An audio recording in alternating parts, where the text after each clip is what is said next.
I can't explain what has happened to me the past few weeks, but I'm gonna try.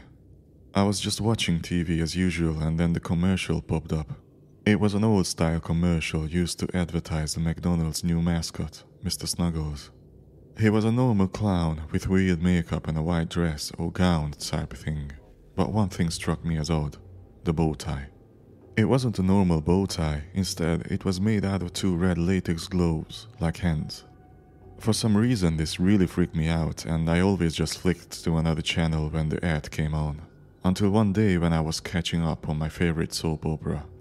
The drama was interrupted with a deep, almost childlike voice saying, "We'll be right back after the ads." Then a commercial for some kind of snack came on and in the background I swear I saw Mr. Snuggles. I rubbed my eyes and looked again, but it was gone. Then a toilet paper ad came on and again there was a flash of Mr. Snuggles in the background. I turned off the TV and decided that it was time for bed.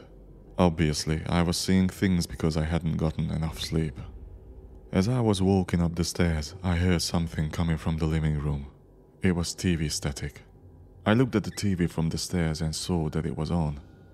I slowly walked back down the stairs and watched the television cautiously. Suddenly, the channel started playing for just long enough to hear a word. Then they would switch. The words seemed deliberately chosen, as if someone was controlling my TV. First, there was an I. Then there was a switch, then a wheel, another switch, then a kill, switch, and then you. I will kill you. I will kill you. I didn't have time to register what I'd heard before the commercial came on. It was the McDonald's one. Mr. Snuggles walked into the restaurant, made the same knock-knock joke about the Big Mac, and then he turned and looked at me. "Are you hungry, John?" My eyes widened. It said my name. I grabbed the remote and hit the off button. The TV turned off and then back on again. This time there was a close-up of the clown with a hideous grin. "That wasn't very nice," Mr. Snuggles said, fake crying. Then it smiled and let out a laugh. "I wonder if you'll try that again," it said, looking at me smugly. I turned it off again. At the same time, the lights turned off in my house. I felt breath on my neck, hot and sticky like some dog. "Knock knock," it said behind me, straight into my ear. Although I didn't say it out loud, "Who's there?" echoed around in my head. I spun around and flung the remote into its face. It was Mr. Snuggles. It let out a yelp and grabbed at its nose. It quickly got a hold of itself and outstretched its hands for my neck, squeezing. "You shouldn't have done that," it rasped, squeezing harder. I felt my heart beating faster and faster, almost like it was trying to escape from my body. I used my hand to pull the pen out of my back pocket. Making sure that I had enough force, I wound my head back and stabbed it into the side of the clown's neck as hard as I could. It howled in pain and pulled its hands off my throat. As I gasped for breath, it looked at me with hate and then evaporated into the air. The lights in my house flickered back to life, and I went around my house turning all of them on because I never wanted to be in the dark again. Not after that, anyways. I didn't call the police. No way they would believe me. There was no proof, except for a small mark on my neck. But that doesn't mean I didn't try and protect myself. At night I turned all the TVs away from me so that they were facing the wall. I grabbed a spare curtain rod and kept it next to my bed while I slept. I was strictly against guns and knives, but I still kept a small cooking knife in my bedside drawer just in case. I thought I was prepared. I thought wrong. It was weeks before I was even willing to watch TV again. Even then, I had rules I made to try and make myself feel safe. 1. Never watch commercials. When they come on, I have to switch channels or turn the TV off until they are over. 2. Don't keep the TV on static. 3. Always have a light on in the room and the rooms surrounding the TV room. 4. Have some kind of protection weapon just in case. 5. Never watch any McDonald's related show, commercial or movie. I thought that this would keep me from being a target again. Obviously, I hadn't thought of everything though. One night, I had the TV on while I was cooking food. The kitchen is near the TV room, and it is an open floor plan so I could see the TV from the kitchen. Then the static came on again. I grabbed the remote and turned it off, dismissing it as a faulty signal. Then the TV came back on again. The channels began changing. Red, E4, round 2, the TV said. I froze in fear, knowing that this was no coincidence. Ready for round 2. This was what I'd been preparing for. I grabbed the knife that I was using to cut cucumbers with and held it up.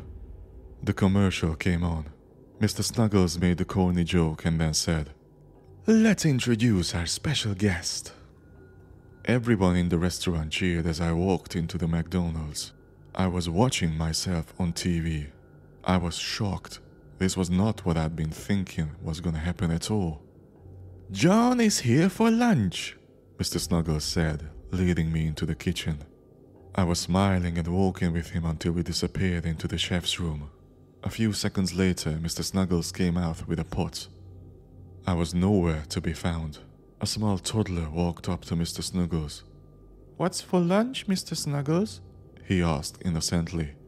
The clown looked straight through the TV at me. "I already told you." There was a pause. "John?" My eyes got wide for the second time watching this ad as I realized what he meant. Then it all went black. I woke up stuck to a ceiling, looking down at what I thought was a kitchen. Mr. Snuggles came into the room and smiled up at me. He made a motion with his hand, and I fell down to the floor, no longer bound to the tiled roof. "I'm glad you could join us," he said cheerfully. "No, stop! Why are you doing this?" I shouted. "Because I have to." His smug look faltered for a second. I sounded desperate. "No, you don't. I didn't do anything." "I know, but he makes me." "Who?" "My boss." "He doesn't control you," I replied, trying to look understanding. "It's hell!" Mr. Snuggles shouted, looking angry. "You think I like what I do? No. I hate him, I hate you, I hate myself, and I hate McDonald's." He looked sad and stared at the floor. "But I have to." He looked at the wall closest to him and pressed the button that was attached to it. The floor opened up and a big pot came out of the hole. It was at least 7 feet tall and it radiated heat, like it was boiling. He picked up a ladder and put it on the side, so someone could climb onto the edge of the pot and presumably get put in it. I looked at him. "I'll make this easy then." Mr. Snuggles looked at me, puzzled. "I'll go into the pot myself, without you having to make me. Except for one thing. Can you just tell me how full it is with boiling water?" The clown nodded and climbed up the ladder. He leaned over the side. "Pretty full," he said. I knew this was my one chance. I ran over to him and pushed him as hard as I could. He fell into the pot, screaming as his skin bubbled and burnt off. I felt the restaurant start to crumble and the world went black. I woke up again in my kitchen, sprawled out on the floor. My head hurt, but other than that, I felt relatively okay. I just pulled out my phone and went to Reddit. I know that people here can have good advice, and if I can hopefully sort through all the people saying this is fake, there might be someone out there who knows what to do. Mr. Snuggles is dead. At least, I hope he is. Because if not, he'll come back and get me. I know he will. This brings a whole new meaning to fast food not being good for you. It certainly hasn't been good to me. I'm gonna take a break from TV for a while and maybe try out the TikTok app everyone's using these days. I'm never eating at McDonald's again.